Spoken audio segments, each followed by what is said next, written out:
Hey y'all, my name is Ryan Olson and I am passionate about showing you what happens after the shot.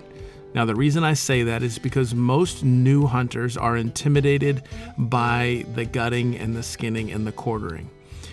I want to show it species by species. I want to be able to help you manage the expectation.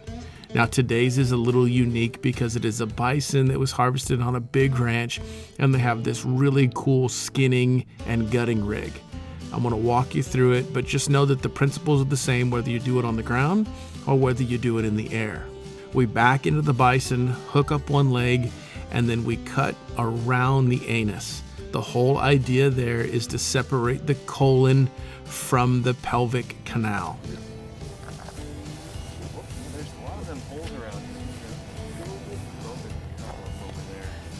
With the colon all skinned out, Zach skins off the scrotum sac because we got a little side project we're doing for that one.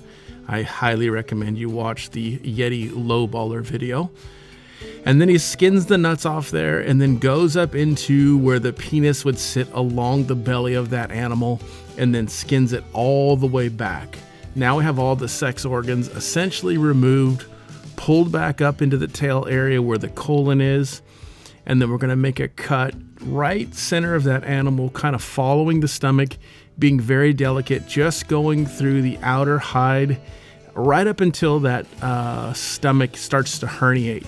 And then delicately just cut until that whole stomach starts to just come out in one big piece. Nice. Here she comes.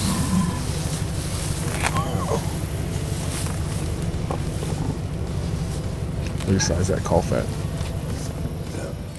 The caul fat is kind of that webbing that encompasses all of the stomach area, kind of like a big old net, if you will. From here, Kurt splits the pelvis with a sawzall so they can kind of make those last finish cuts there, and they're going to release all of that animal's backside all at once.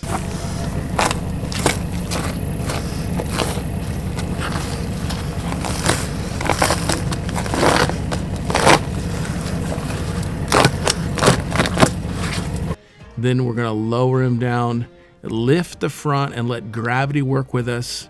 We're going to split him right up the chest with that sawzall. And then you're going to cut the esophagus, the diaphragm, which is this big kind of bladder that separates the cardiovascular from the digestive.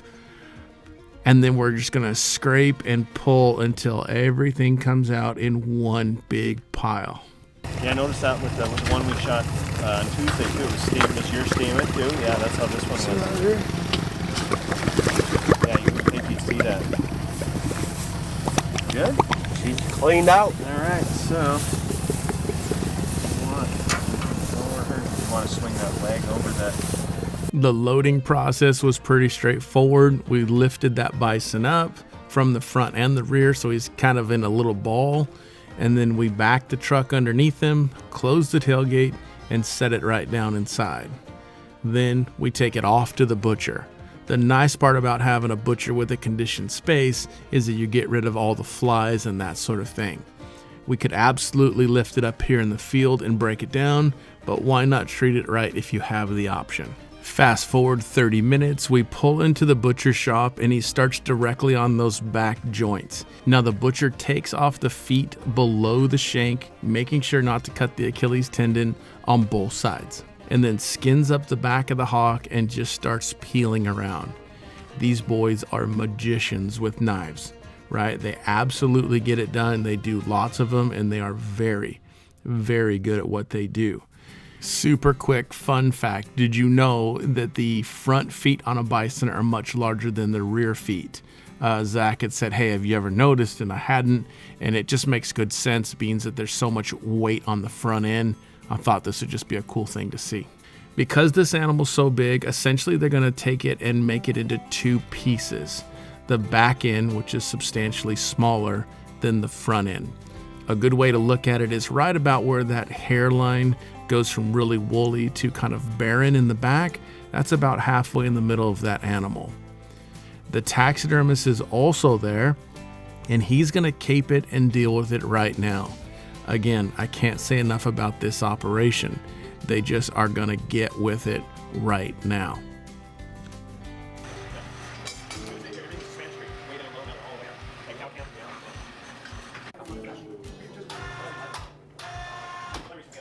Now, because Bud is mounting this animal, the front 2/3 gets caped.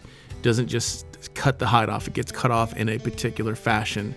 So straight down the back, almost to between the horns, and then from the inside of the leg up to the brisket. And then they just peel it down to where they can take the whole head off. Now the taxidermist is there. He can sort through the finished caping off the top of the head, and then the butcher can deal with all the meat on those front 2/3. Now, the taxidermist takes and skins straight down the top of the horn and cuts around the horn cap.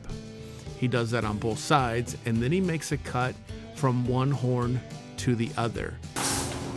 You know how thick that is? It's unbelievable. Almost 2 inches thick. What is it now? Just the Just hide. the skin. Oh, yeah. Yeah, I think. Imagine if your 3,000 pound buddy's hooking you with his horn. You'd be glad to have it. Yeah, you're gonna be glad to have that.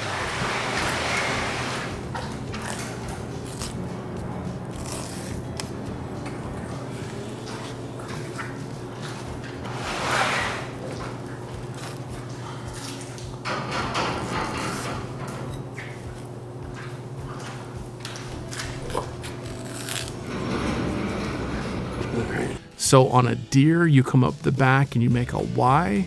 On a bison, you come up the back and you make a T.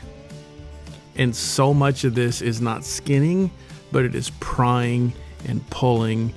These things are just so double tough. I can't even imagine how rugged those old hide hunters and guys that just did this in the field were. Nothing but respect. Thank you so much for watching.